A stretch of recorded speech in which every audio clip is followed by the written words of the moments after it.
Fala pessoal, boa noite. Quem fala é Rodolfo Almeida, diretor-presidente da Sociedade Ecológica Amigos de Imbu. A gente está fazendo aí a abertura da Semana do Meio Ambiente, então Dia Mundial do Meio Ambiente, dia 5, agora 5 de junho, e para poder comemorar essa data, poder trazer, né, a conscientização ambiental para mais pessoas. A gente vai fazer aí uma série de lives ao longo dessa semana, comentando, né, diferentes aspectos aí do meio ambiente e como ele afeta a nossa vida hoje em dia, né, como é que a gente pode lidar com isso de uma forma melhor e mais natural para poder usufruir, né, de uma vida mais saudável, de uma condição mais equilibrada. Para quem não conhece a sociedade ecológica, para quem está tendo o primeiro contato, é uma OCIP, né, uma modalidade de organização não governamental que tem há mais de 46 anos aqui na cidade de Embu das Artes, então cinturão verde da cidade de São Paulo, e a gente tem dentro desses 46 anos uma longa história em relação a duas frentes, a parte de proteção ambiental através da educação, da conscientização, da interação com as escolas, com as comunidades, e a parte de combate ao crime ambiental, que é uma parte mais hard de fiscalizar, de realmente averiguar, de participar das políticas públicas, de entender, né, o que está acontecendo na região, porque a gente é fornecedor de água, né, para a Grande São Paulo, né, tem uma importante função na regulação do clima, né, pelas suas áreas verdes, e uma fauna muito rica. Então, para quem não conhece as publicações que a gente tem nas revistas, nos periódicos aí, a gente tem, por exemplo, a nossa revista com levantamento de fauna daqui da região. Então a gente tem lá fotos super especiais, como por exemplo, né, da onça parda, veado campeiro, tatu, paca, anta, uma série de animais que a gente tem a felicidade de ter aqui a menos de 30 quilômetros da Avenida Paulista. Então hoje eu sou bastante privilegiado de poder morar nessa região e, né, tem a felicidade de poder, né, ajudar a proteger toda essa riqueza para que mais pessoas ainda possam conhecer.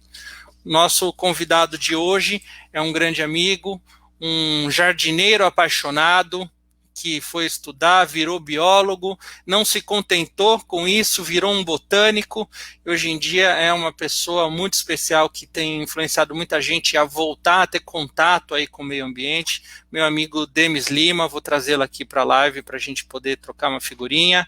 Boa noite. Tudo bem? Muito boa noite, Rodolfo.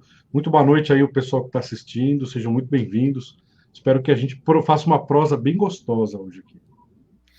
Muito bom, Demis. A gente tem, né, se conheceu aí há alguns anos, você já acompanhou um pouco, né, do serviço que a gente tem com a comunidade, já foi até voluntário aí nos nossos cursos, e a gente tem uma abordagem uma localização um pouco diferente, porque você tem um trabalho aí mais em Sorocaba, né?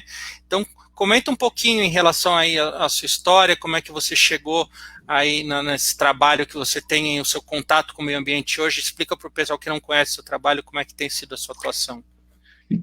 Tenho uma particularidade que eu sou paulistano, eu sou aí da cidade de São Paulo, morei em vários bairros de São Paulo e não tinha o menor apreço pelo contato com a natureza. E sempre conto, brincando, que eu cortava as folhas das plantas da minha mãe quando encostavam na minha cabeça, não tinha gosto por nada natural. E quando deu tem certas idades que a gente tem umas crises, e eu aceitei essa crise, resolvi morar no interior, e no interior eu vi uma coisa que talvez por eu não estar atento, eu não vi em São Paulo, que eram montanhas, cachoeiras, e comecei a gostar, esse contato foi surgindo, isso me levou a algumas coisas que eu vou contar daqui a pouco relacionadas à jardinagem, e como você bem colocou, da jardinagem eu fui para a faculdade de biologia, gostei tanto da botânica que fui me especializando nessa arte de xingar as plantas em grego e em latim e de contemplar as suas belezas. Ai, ai, muito legal, Demis. Eu fiz uma introdução antes de você entrar no ar, falando, né, da Semana do Meio Ambiente, e estava comentando com o pessoal, né, que apesar de todo mundo saber que precisa de água para viver, de saber que precisa de ar puro para respirar, muita gente acaba passando batido porque são recursos que parecem tão abundantes que as pessoas acabam não dando bola para isso. Mas até por isso, né, que a ONU criou esse Dia Mundial do Meio Ambiente, e a gente vai compartilhar também o link com vocês aí em relação a essa página, onde eles compartilham, né, um calendário anual de eventos relacionados a isso, né, o tema desse ano, inclusive, é abordando a diversidade e também abordando fatos sobre o quanto a biodiversidade está relacionada com as doenças. Então, né, eles estão citando, inclusive, na capa da página deles, que 75% das doenças infecciosas hoje em dia são zoonóticas, né? Então, você que entende mais esses termos vai ter mais familiaridade, mas traduzindo a grosso modo, né, são transmitidas através de animais e não por acaso, transmitidas através de animais por desequilíbrios ecológicos ambientais. Você quer fazer dar uma palhinha aí, fazer um comentário sobre isso? Ó, é muito interessante porque é muito comum pesquisadores que vão, por exemplo, para o interior da Amazônia ou para o interior da Mata Atlântica desenvolverem, por conta do trabalho, às vezes subindo em árvores, ficando em lugares altos, dentro da floresta, é muito comum desenvolver alguma espécie de doença rara. Quando você está em contato direto com a floresta, com seus pernilongos, por exemplo, você pode ali, o pernilongo pica um, pica outro, você pode transmitir. No caso do desequilíbrio ecológico que levou a essa pandemia, está muito claro que foi uma série de animais silvestres que ficavam acumulados num local, onde eles foram retirados da floresta, empilhados para depois serem servidos para uma culinária de turista, para o turista saborear. Então colocaram animais que jamais se encontrariam na floresta, um em cima do outro. E quem comeu aquela sopa pegou isso. Olha só a seriedade. Isso é um desequilíbrio ecológico humano causado exatamente porque empilharam animais silvestres para se alimentar deles. Agora, se você começa a invadir a floresta para construir, começa a construir na PP, na beira de rio, destrói habitats para fazer enormes condomínios. Você pode estar causando aí a entrada do ser humano aonde antes era um local preservado com a sua biota, com seus micro-organismos, que estavam ali num equilíbrio dinâmico. A gente entra, aí a doença rara acaba vindo junto. Olha que isso está acontecendo no mundo inteiro. Olha como isso é sério. É impressionante, né, Demis? E para você ver, a gente tem, né, que eu comentei com você no guia de fauna nosso, né, espécies maravilhosas que a gente tem aqui, tudo de fotos tiradas aqui em Budas Artes, mas tem gente que tem coragem até hoje, com leis de proteção ambiental, com crime tipificado, com inclusive pena de cadeia, a gente caçando na nossa região. Então a gente recebe denúncias até hoje, e não são pessoas que estão caçando por passar fome. São pessoas que estão fazendo isso por esporte, por gosto, por matar.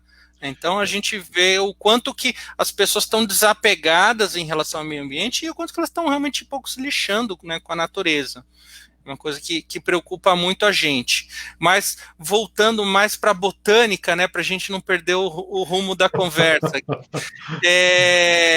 Né, hoje em dia tudo é Covid e a gente acaba ficando uma coisa que ninguém suporta mais ouvir o assunto e ao mesmo tempo toda uma tensão, né, uma pressão que as pessoas já passavam no dia a dia e muitas vezes procuravam um meio ambiente para descarregar, para recarregar suas energias, agora ficou para muita gente muito mais difícil, porque está preso num apartamento, porque está preso sem poder sair de casa, e para poucas pessoas que já tinham esse valor por morar numa área verde, por morar num lugar assim, a pessoa acaba às vezes também nem dando valor, porque ela nunca experimentou ficar enfiada num cubículo, né? Mas dentro de uma proposta de melhorar nossas cidades, de melhorar nossos quintais, o que você me diz que a gente pode trabalhar em relação a melhorar assim trazer o verde de volta para a cidade, né, dentro do seu conhecimento? É muito importante entender que nossa espécie, o ser humano, ele coevoluiu inicialmente em regiões de floresta e regiões de savana. Então, nós, muito antes de pensarmos como espécie em agricultura, nós pensamos na floresta como a fonte de nossos alimentos, aonde nós dormíamos, fonte de carvão para fazer, de lenha para fazer fogo, carvão, para a gente poder se aquecer à noite, contar histórias. Agora vamos avançar. E do momento em que a gente deixa de ser caçador-coletor, e demorou milhões de anos, aí demorou um tempão. Aí, há 10 mil anos, nós começamos a, enfim, fazer agricultura. Esse cultivo, ele começa a entrar na nossa veia, e a gente, as mulheres, principalmente, eram as grandes responsáveis pela seleção das espécies. Trazendo isso para o nosso dia a dia hoje, 10 mil anos depois, nós estamos vivendo, muitas vezes, em espaços muito apertados, totalmente mineral, né? Então nós temos cimento, tijolo, tem ferro, temos tecnologia de última geração, e está faltando uma coisa que nós perdemos, que ficou lá atrás, que é a parte orgânica. Essa parte orgânica, eu falo que pode ser até um bichinho de estimação, mas como eu sou botânico, eu vou puxar a sardinha para a planta.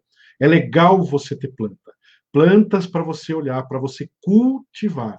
Nós passamos 10 mil anos cultivando. Alguma coisa ficou na gente disso. E muito mais tempo caminhando na floresta, pegando a fruta no pé. Então, nós temos isso na gente. Num momento como esse, pessoas me relataram, isso é importante dizer, elas relataram que elas sentiam falta de ter um jardim. Sentiam falta de ter um jardim. O número de pessoas pesquisando sites, procurando sobre horta, jardim, como fazer, aumentou muito. Então, a minha recomendação para você, que está assistindo essa transmissão, independente do que está acontecendo em relação ao vírus, procure agora cultivar plantas. Agora, quais plantas? É isso que nós vamos conversar daqui a pouco. Mas cultive, traga o verde para sua casa. Nem todo mundo tem parente que é paisagista, que é arquiteto. Então, como começar? Essa é uma pergunta. Exatamente, Demis.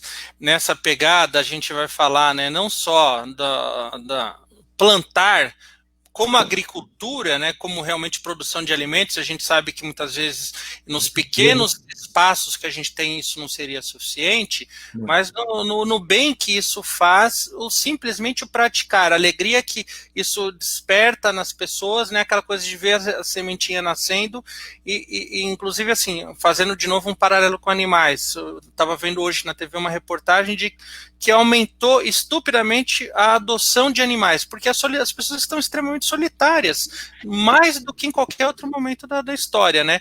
E, eventualmente, um animal reage mais, mas o plantar traz outras alegrias, né? O ver o florir traz outras alegrias. Daí eu vou até comentar um pouco sobre o trabalho que a gente tem em relação à parte de comunidade, que você já conhece, mas os telespectadores provavelmente não, em relação a levar essa parte da agricultura urbana para as comunidades carentes. Então a gente leva isso primeiro, né, para as creches, para as escolas, para os asilos, para, né, recuperar nas pessoas essa lembrança de que elas podem plantar mesmo na cidade, mesmo num quintal, mesmo quem não tem quintal. Então vou passar um takezinho rapidinho de um vídeo que a gente tem no nosso canal de YouTube, só para comentar aqui a parte em relação ao nosso projeto Horta Pet, que é um projeto que a gente já tem há muitos anos, e que ele, tá vendo aí? Tá vendo aqui. A gente ensina as pessoas a plantarem pequenas hortaliças em garrafa PET. Então é uma forma de reciclagem, é uma forma de você poder plantar em pequeníssimos espaços. Então muitas vezes a pessoa não tem um único metro de quintal, mas ela tem uma parede com 4 horas de sol, ela vai conseguir fazer esse plantio.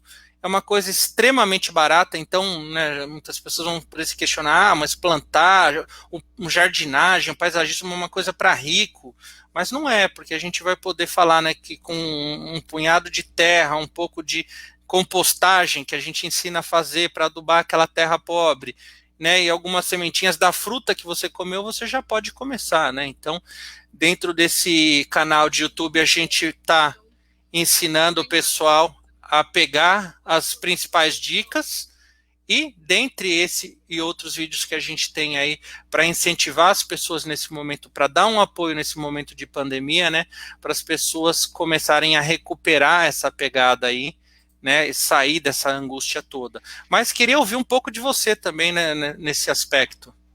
É importante, eu fiz aqui esse link com o começo da minha história de jardinagem. Eu, quando chego no interior, eu começo a observar os jardins.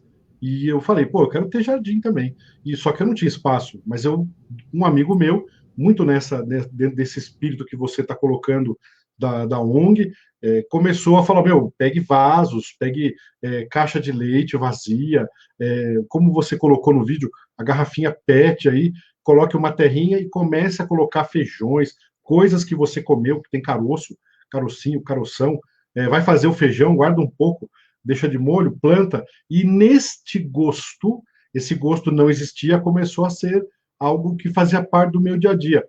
E uma coisa que me chamou a atenção, algumas espécies que eu andava, olhava pelo jardim onde eu passava, tinha planta que me chamava mais atenção. Claro que não eram todas, eu não tinha vínculo com todas as plantas que eu via. Comecei a trazer para o meu convívio. E ao trazer, eu comecei a pesquisar. Quantas plantas eu matei? Um monte. Não é porque eu queria matar. Eu errava alguma coisa. Ou exagerava na água, ou eu faltava água, ou errava na mistura de terra. Às vezes a terra ficava boa, mas eu viajava 3, 4 dias sem regar, eu não sabia como manter umidade no vaso, perdia, mas eu não perdi a esperança e não perdi, e continuei perseverante. Essa perseverança me fez começar a cultivar plantas que eram do meu gosto. Então, a partir disso, comecei num pequeno espaço. Hoje, de fato, eu tenho uma floresta, mas antes foi tudo em vasinhos, como você bem colocou. Parabéns aí pelo vídeo. Bacana. Ô Demis, e nesse momento aí, né, que as pessoas estão presas aí num quintal, quando muito podem sair para caminhar um pouco, né, dá aquela alegria quando você vê um ipê florido, né, quando você vê uma bela árvore florida na calçada, isso sem contar quando você tem a sorte de encontrar realmente, né, uma frutífera lá para poder colher uma fruta direto do pé.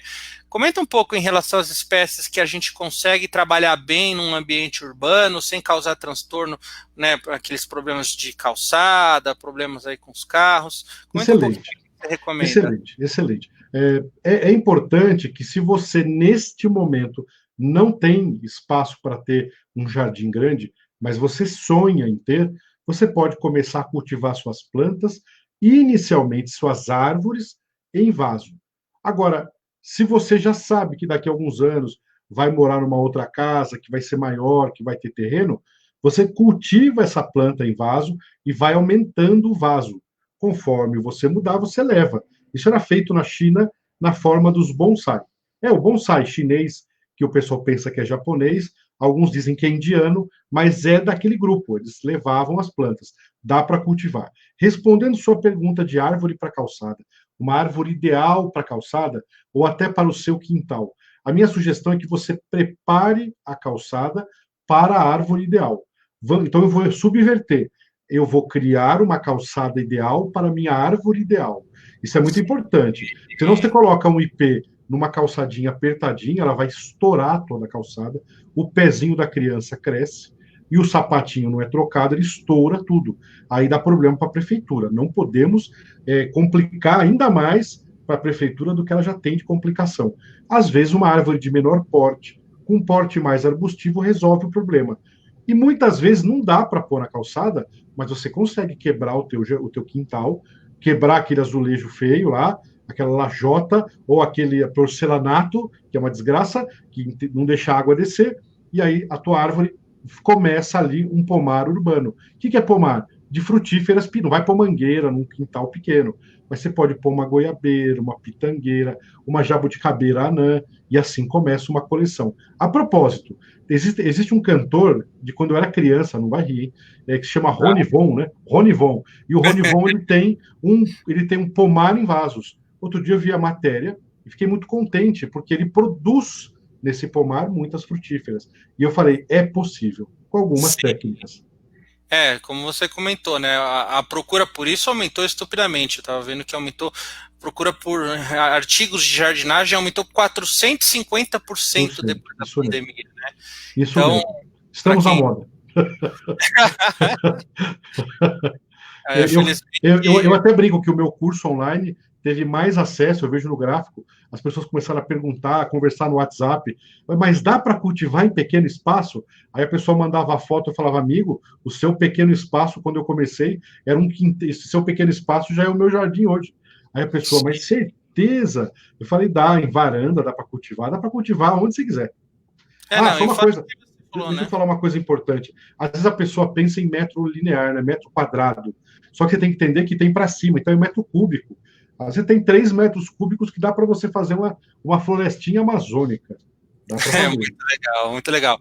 É aquela coisa, né? A gente acaba discutindo várias coisas quando você vai falar no plantar no quintal, né? Porque uma delas é que nem você ressaltou a questão de tirar essa impermeabilização. Quando a gente quer uma vida prática, que você não quer ter trabalho nenhum, o ser humano foi cimentando tudo, porque não cresce mato, não tem que carpir, né?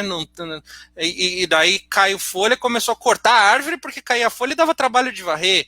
Então as Isso. pessoas foram invertendo a coisa, se afastando qualquer tipo de natureza, ao ponto de não ter mais nada vivo dentro de casa, exceto aquele ser que muitas vezes acaba adoecendo por não ter mais Sim, contato com a natureza, né? sim, sim, sim. Sim, inclusive, se você tem filhos pequenos, tem criança, se você privá-la dessa experiência, provavelmente ela terá esse déficit de natureza, até porque também você tem que ter contato com as bactérias do solo.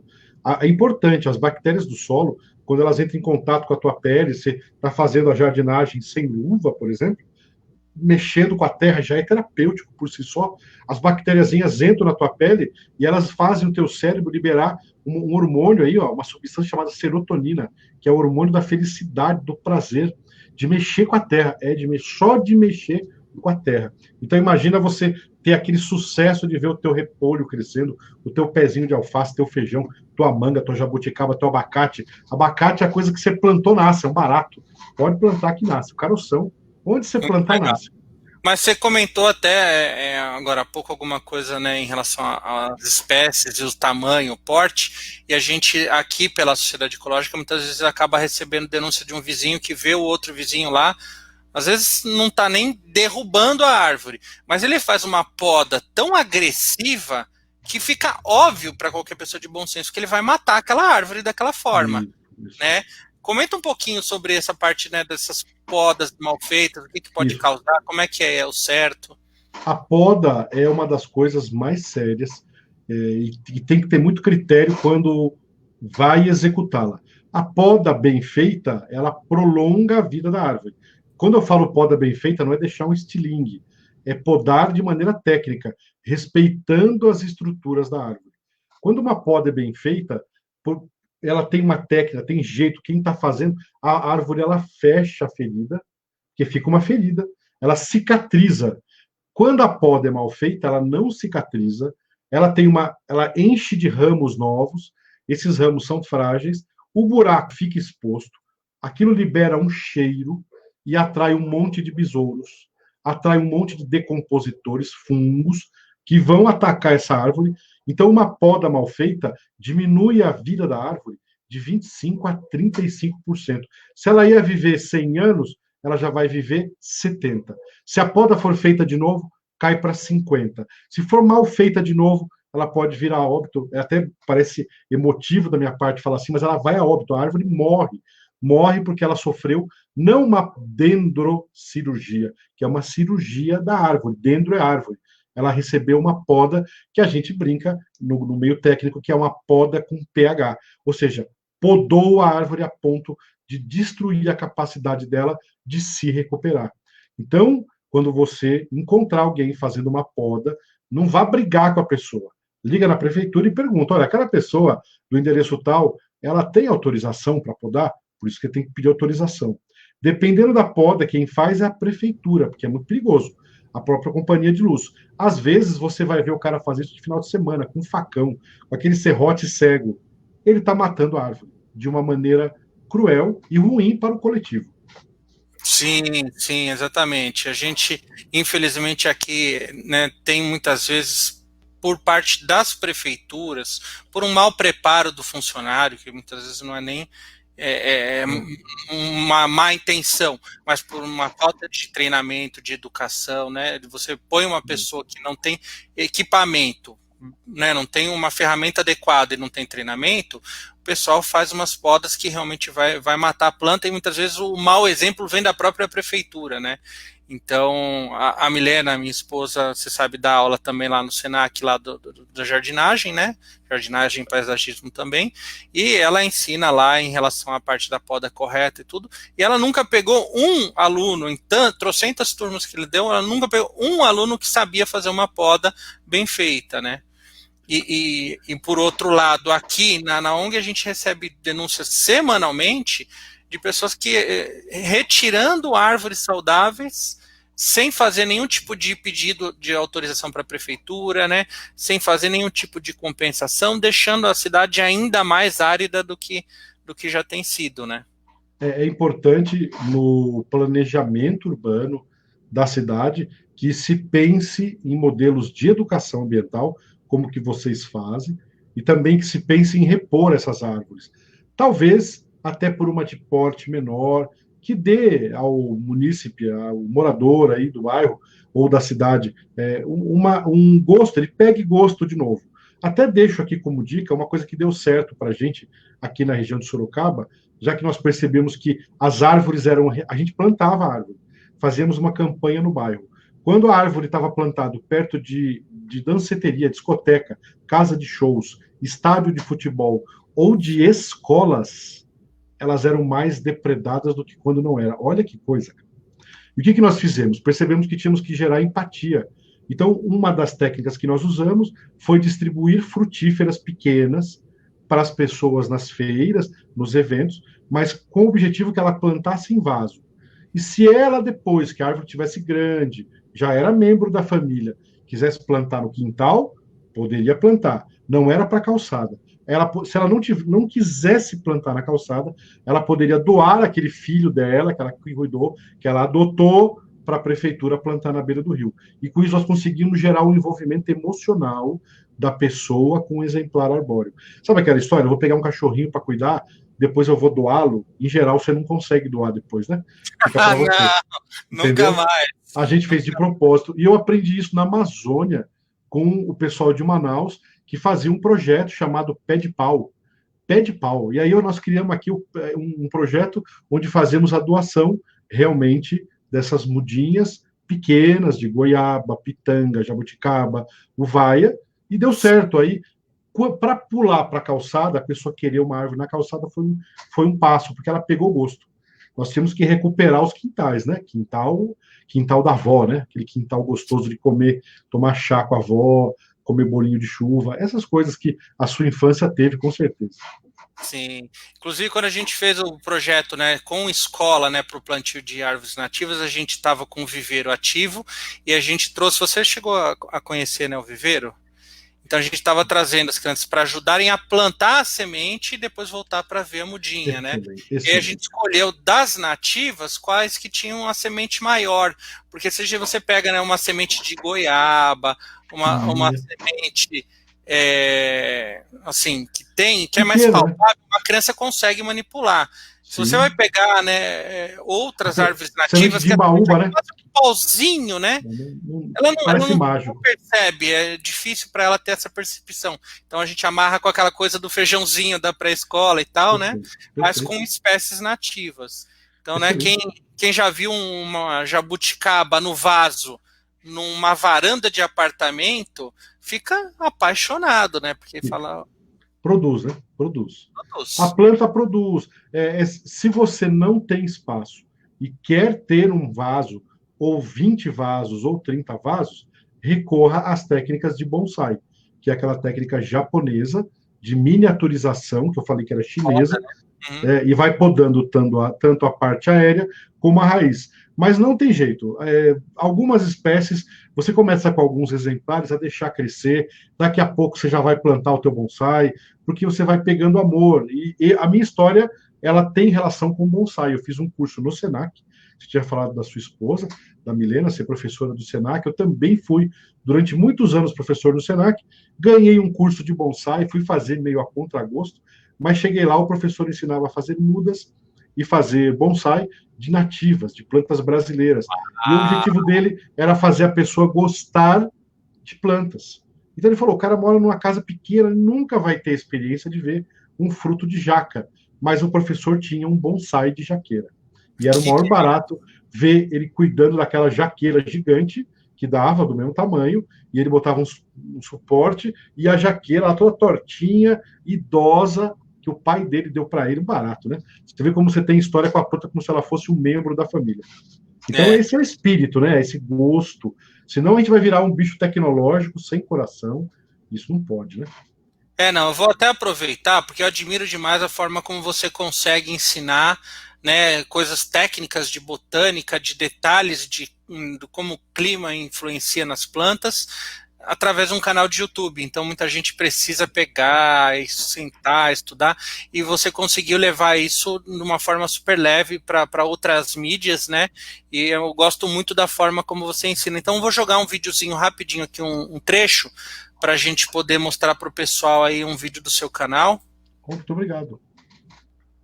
Espera aí, que falhou novamente.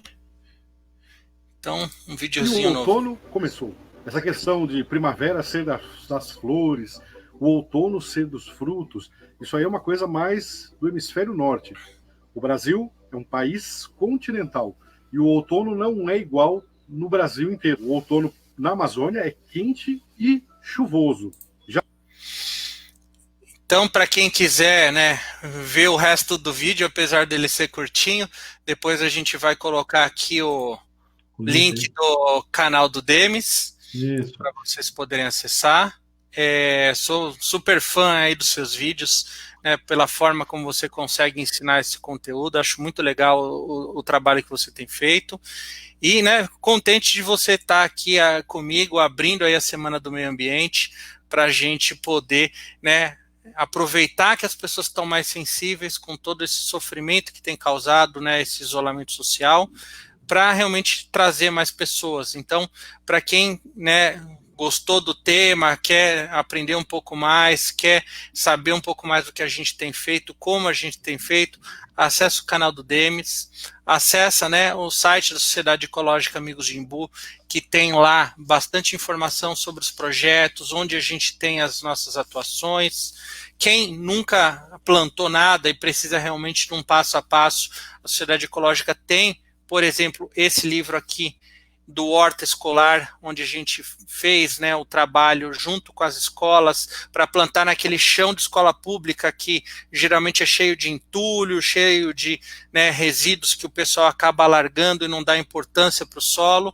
E aqui a gente teve um trabalho Excelente. espetacular aqui, que a gente compartilhou como é que foi transformar, né, um solo que era absolutamente improdutivo, infértil, né, em uma horta produtiva, levando, né, segurança alimentar, levando, né, uma reconexão com a natureza e com o alimento, né, que foi um trabalho muito bacana que a gente executou aqui. Sei que o Demis também tem, né, uma série de exemplos aí em relação ao que ele executou. A gente vai ao longo dessa semana toda, né, falar um pouco mais aí mais profundamente de fauna, de água, né, de agricultura propriamente, de produção de alimentos, que a gente está vendo, né, que está quase todo mundo trancado em casa, mas a gente tem alimento, né, porque a gente tem, felizmente, no Brasil uma área produtiva grande, mas a gente tem uma distribuição ruim, né? Porque muitas vezes você vai comprar uma maçã do Rio Grande do Sul, às vezes uma fruta que até veio do exterior, né? E eventualmente você não tem alface daquele produtor que está no seu bairro, né? Que está produzindo, né, uma verdurinha orgânica ali na sua cidade. Menor, mais doce. Então a gente vai discutir bastante dessas coisas aí ao longo dessa semana. Você quer abordar algum último tema para a gente fechar, algum assunto específico? Olha, se eu pudesse dar um conselho de amigo, assim, interprete isso como conselho de amigo. Escolha plantas para você começar o teu pequeno jardim, sua mini horta, plantas que tenham algum tipo de apreço pessoal, que você passa olhando na rua e gosta, ou plantas que estão na história da sua família. Então, a partir disso, você começa a trazer o verde devagarzinho para sua casa e desenvolva um olhar de curiosidade pelo mundo natural.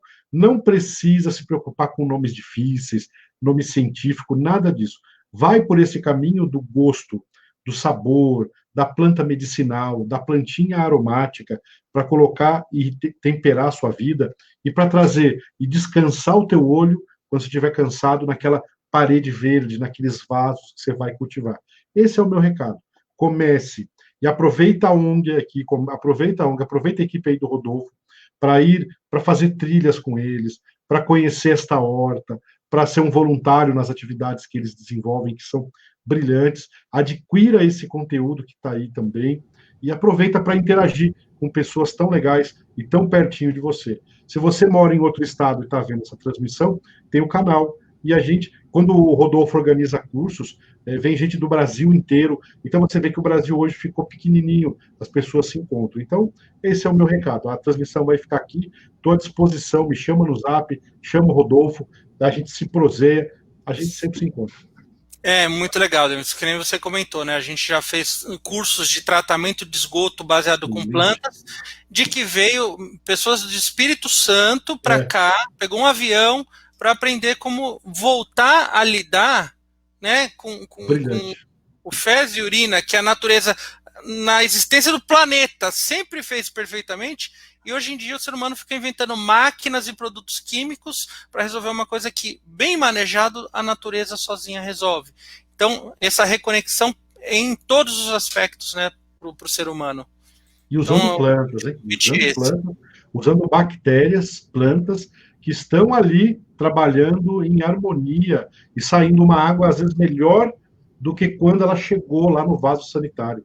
Quer dizer, ela chegou ruim já, foi para o vaso sanitário, recebeu os nossos nutrientes, isso que a gente chama de cocô e xixi, mas é nutriente no lugar certo, adubo. A planta fica linda, é adubo, e aí a água sai limpinha do outro lado, indo para o rio, totalmente trabalhada pela própria natureza. Ou seja, é a pessoa, eu faço isso no meu resíduo orgânico, tudo que eu produzo aqui vai para compostagem. Isso é uma coisa simples de fazer, e sai um adubo brilhante, delicioso, cheiroso, que vai tudo para as minhas plantas aqui. Então, ó que legal isso, hein? Rodolfo, parabéns aí, viu? Inclusive, foi um dos melhores cursos que eu já fiz sobre este tema, usando plantas. Você foi brilhante, parabéns. Gratidão pelo elogio, isso vindo de um botânico realmente é forte. Eu tenho de aguapés aqui, estou com planta que você me deu de presente para testar. Minhas carpas comem algumas, mas a maioria está aqui, dando suas flores azuis, está muito bonito. Maravilha. Demis, então, reforço o convite, fica com a gente ao longo dessa semana, então todo dia às 8h30 a gente vai estar abordando um tema diferente, né? É uma felicidade muito grande poder ter você comigo aqui abrindo essa semana, gratidão aí por compartilhar esse conhecimento, que a gente possa, né, tocar o coração de muitas outras pessoas aí, para ter um mundo, né, melhor e mais saudável. É um prazer, muito obrigado. Obrigado a todos que ficaram assistindo, quem estiver assistindo depois, assista depois, deixa o comentário aqui, acha a gente para prosear, para aprender mais, para trocar semente, muda ideia, estamos aí. Muito obrigado, Rodolfo. Gratidão, meu amigo. Gratidão a todos que acompanharam aí nossa live, que fizeram aí as perguntas e tal. A gente vai tentar postar agora posterior alguns links a mais para quem se interessou, mas então tem o site da Sociedade Ecológica, onde a gente tem todo um acervo aí de 5 anos de trabalho que a gente tem de ideias, de iniciativas e tudo isso, de todas essas publicações, e, né, quem gostou, por favor, compartilha, convida seus vizinhos, seus amigos, então larga a televisão, porque você só vai ouvir falar de política ruim e vírus, e você não vai aprender nada com isso, vai se sentir muito pior, você vai sair do telejornal muito pior do que entrou, ao contrário, né, de você aprender um pouco mais de se reconectar com a natureza. Então, um abraço para todo mundo que acompanhou, um abraço para você, Demis, até a próxima. Até mais. Obrigado. Tchau, tchau.